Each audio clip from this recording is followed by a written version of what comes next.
Welcome into Prep Picks. I'm Heather Williams alongside Casey Getz and Steve Rowan from ESPN Tri-Cities and TriCitiesSports.com. And Steve jumped out to a one-game lead.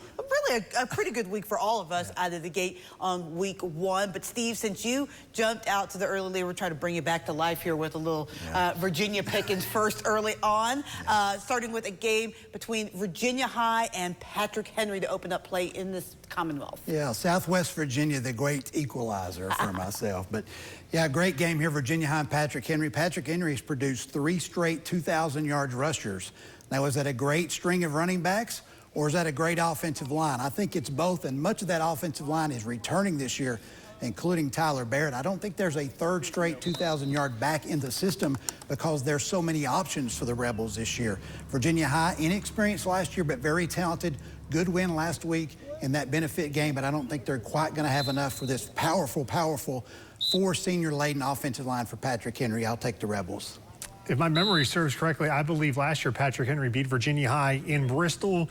This year's game at Glade Spring, and I agree, you have a Division I lineman at Patrick Henry. Coach Pageant likes to run, maybe throw a pass, and every now and then, I think the Rebels run their way to a 1-0 start. I like the experience of Virginia High, and their win in the benefit game kind of opened my eyes a little bit that they might be a little bit more talented than I thought they were going into the year. So I'm going to upset the apple cart a little bit here and mix it up, go with the Bearcats in week 1. All right, another big game this week in the Mountain 7 Conference, Lehigh at Union. Casey, we'll start with you. This game is at Union. The Bears, it is interesting they open up with a District 7, Mountain 7 matchup here. This is traditionally, though, these two schools meet. We went Lehigh getting better under Joey Carroll. They have some weapons. They've had some success in recent years, but they're not at Union's level. That's not a shame in saying that. Most teams aren't around here. The Bears, no quarterback this year, Cam Bostic, taking over for Rayshawn Anderson. The Bears are reloaded. Keith Chandler, Union at Bullet Park. Big win, week 1.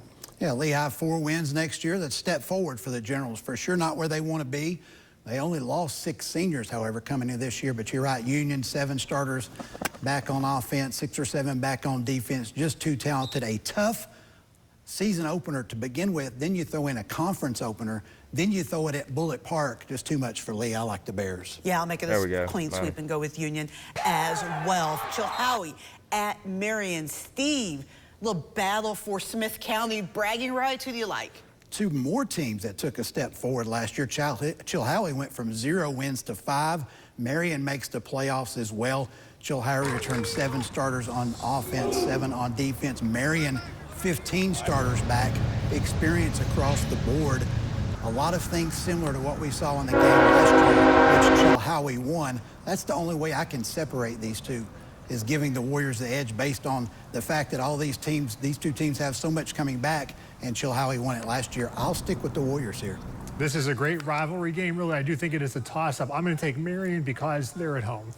Yeah, it's tough to pick, right? I mean, both these programs, as you mentioned, are on the way up. Both of them have a lot of experience. I think I'm going to go with Chilhowie, though. I think that they maybe took a bigger jump last year than Marion, although I wouldn't be surprised at all if Casey jumps up and gets that one over both of us. All right, moving over to the state of Tennessee. Johnson County opened a lot of people's eyes with a big win last week at Sullivan East. This week, Casey, they go to Hampton.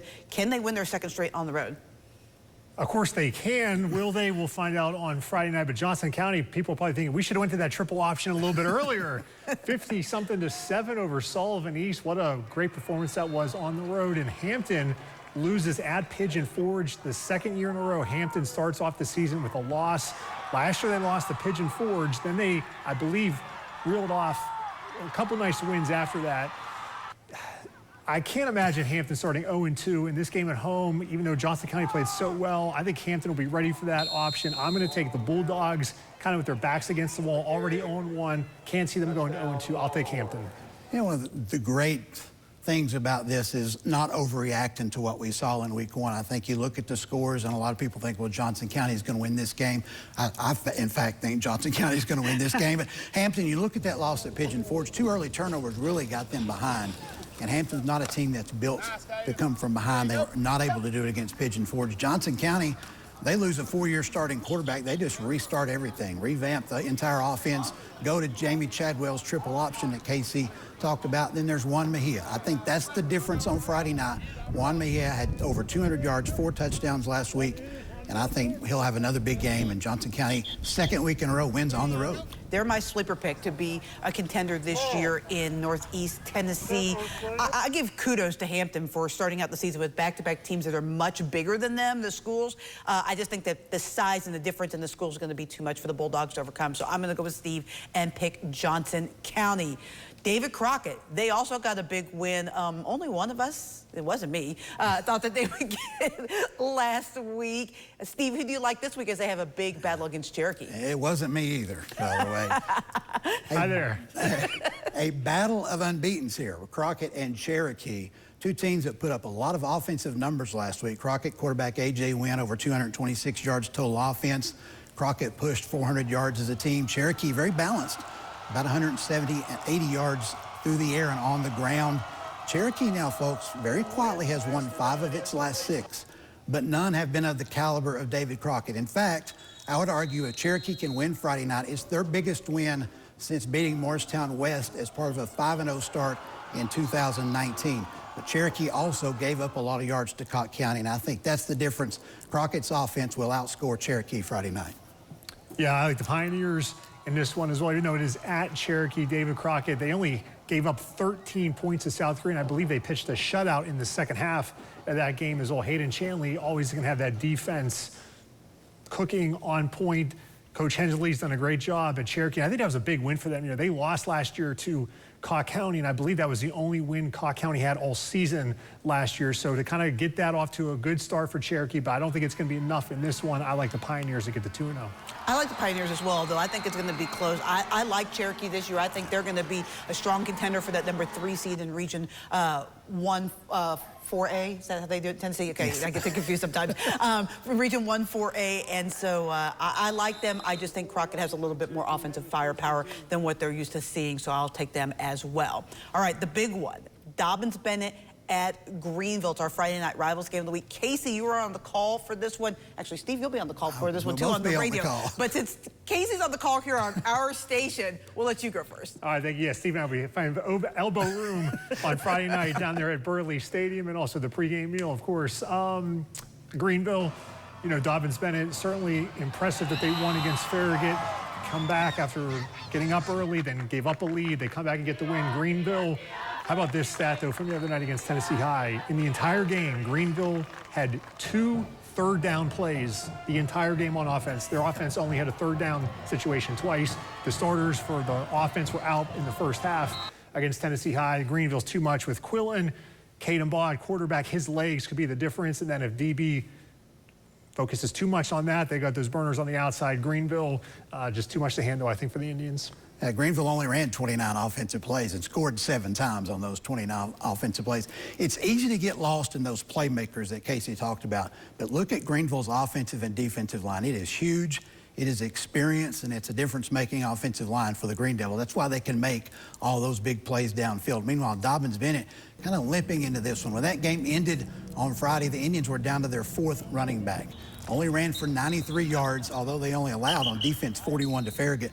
Dobyns-Bennett's got to find a way to be able to run the football to stay in this game at Greenville. I think Greenville's just too strong up front, too many playmakers on the edge for Dobyns-Bennett. Unfortunately, I have to go with the Devils. I agree with both of you. I say it every week, you got to beat the man to be the man. Greenville, still the man until somebody beats them. Time for some overtime picks on the YouTube channel. A little excerpt for those of you that joined in for us on the WCYB YouTube page. Sullivan East, they had a tough game 1. Now they get their biggest rivals maybe in Tennessee High. They have to come to the Stone Castle. Steve, what do you like in this matchup? Well, let's just say neither team started off on a very good note last week. I mean, it was 54-7 and 53-7, and the games were over by halftime against 2 really good football teams. Now Sullivan East, for the first time in a while, I believe, coming to Bristol, the Stone Castle. They're going to unveil all the refurbishing that's going on up there. It's going to be a tough night for Sullivan East. The Patriots only ran for 3 yards last week against Johnson County. I know they're a pass-happy football team, put it in the air 32 times. Got to have some balance to beat Tennessee out. They're going to keep the ball on the ground. I just think Tennessee High, there's too much against Sullivan East Friday night. In this one, I like the Vikings. I remember last year going into this game, people thought, is this the Sullivan East team that can finally beat Tennessee High? They had Drake Fisher, Corbin Lazier. Tennessee High ran it all down their throat. I mean, Sullivan East did well on offense, but all those guys are gone. Tennessee High, I'm sure it's not going to be a fun week of practice after, their performance against Greeneville. I think the Vikings, with a big win, they take out some frustration this week against the Patriots. Sullivan East is a very young football team. They started a lot of sophomores.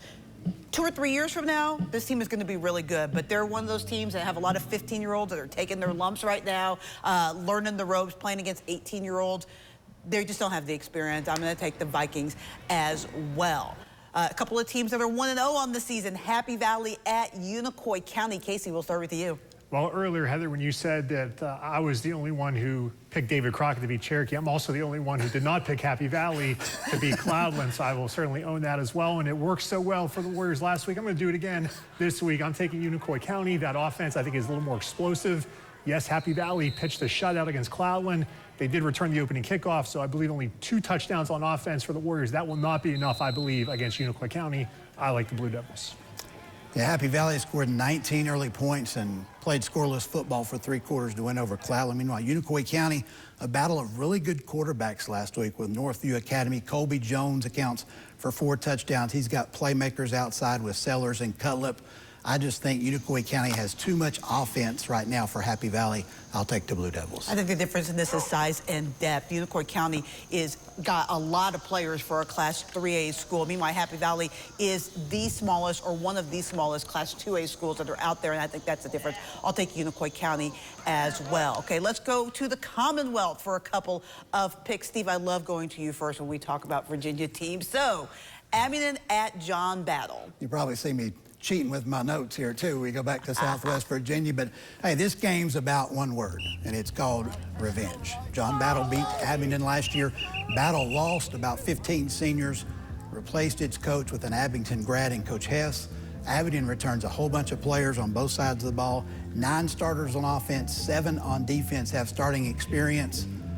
It will not happen 2 years in a row. Falcons beat the Trojans. I asked Coach Hess how cool it is his first game as the head coach against his alma mater. He kind of downplayed it and was like, I've been out of Abingdon a long time now. He feels like he's a Trojan. He's been on staff for the last several years as the defensive coordinator, now taking over as the head coach. But I'm sure in his quiet mind it's going to mean something to him if he can certainly beat his alma mater, but I don't think it's going to happen.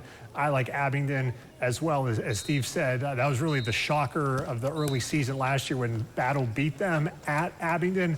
I think the Falcons return the favor with a road win this year. Yeah, last year when they won that game, everybody kind of opened their eyes and thought, John Battle, they might be turning it around. It didn't end up happening. They never took that next step. A lot of those seniors that you mentioned, Steve, are gone. I like the Falcons as well. Final game we're going to pick, a battle for some bragging rights in Wise County as Eastside makes the very short trip to Central. Casey. The Spartans were a team who finished last season strong, and over the summer, a couple coaches who don't play Eastside were talking them up, saying they could be a team to challenge Rye Cove, Twin Springs in that district, who have dominated the last couple of years. Because of that, I'm going to take Eastside. No, Central has a new head coach this year as well. They did not have a really good season last year, but I'm going to take Coach Rhodes and the Spartans, even though they're a smaller school, to get the win on the road. I think Wise Central won this game last year and then didn't win another game the rest of the year. You look back on last year, maybe this was one of their surprise results of the early season. Eastside, that great season they had last year, they had Rye Cove on the ropes in the first round of the playoffs, up 6-0 in the 4th quarter. Eastside only lost 6 seniors, skilled players back at both the running back and wide receiver position. May be shorthanded a little bit at quarterback early. May have to go with a freshman. But I don't think Central, which has revamped everything, new offense, new defense, pieces moving around all over the board, I think this is an Eastside win as well. I kind of had Eastside as my team that I thought was really going to be a bigger player last year. When they got off to a slow start, especially in this loss to Central, I was a little bit surprised, but they finished the season strong, even though they didn't win that game. I think it was 13-6 or something like that was the final in that playoff game. I love Eastside this year. As Casey mentioned, a lot of the coaches that don't play there or don't play against them look at them as one of the teams to watch in Southwest Virginia. So I will make it a clean sweep for Eastside. All right, gentlemen, thank you for this extended YouTube edition of Prep Picks.